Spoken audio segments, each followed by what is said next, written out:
Samarqandliklar turizm sohasi juda yaxshi rivojlangan edi. Karakchoy nima deysizlar? O'shaga ham qilaylikmi, qilmaylikmi? Agar kommentariyada yozib ketinglar, nasib bo'lsa Samarqandga olib boramiz. Karakchoy. Aziz do'stlar, bizga uzoq yaqindan juda ko'p mehmonlar kelgan. Samarqanddan Isinada bo'lsa, Ag'da kokteyl sotganimizda 3 kishi kelgan. 2 kishimida Jalol? 2 kishi edi. Ha, 2 kishi. Xudo xolasa ana bugun 5 kishi kelishib Samarqanddan. Biz Samarqand Urgutidan juda ham xursandmiz akalarni. Mana karakchoyimizni ichib turishibdi. Bir xolisona fikrlarni bilamiz. Xush kelibsiz aka. Aka, choyingizda gap yo'q, mazza qildik ichib. Bunaqa choyni hali O'zbekistondan ichib topmadik biz. Gap yo'q, malades. Omadingiz bersin. Kamchiligi yo'q. Yo'q aka, kattakon rahmat. Yo'q aka, rahmat. Zo'r. Chiroyli. Yo'q, yaxshi. Kamchiligi bo'lsa ham qo'ymaydi. Yo'q, yaxshi.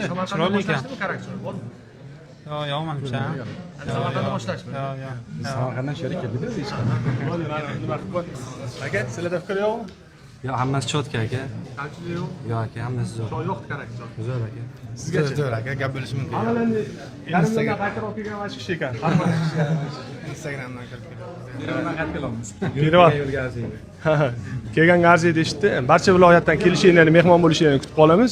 Biz uchun uzoqdan kelganlar juda ham katta sharaf bu. Sizlarni ko'nglingdan olishga harakat qilamiz. Choylarimizga baho berib, mehmon bo'lishni обязательно unutmang. Obuna bo'lishni ham.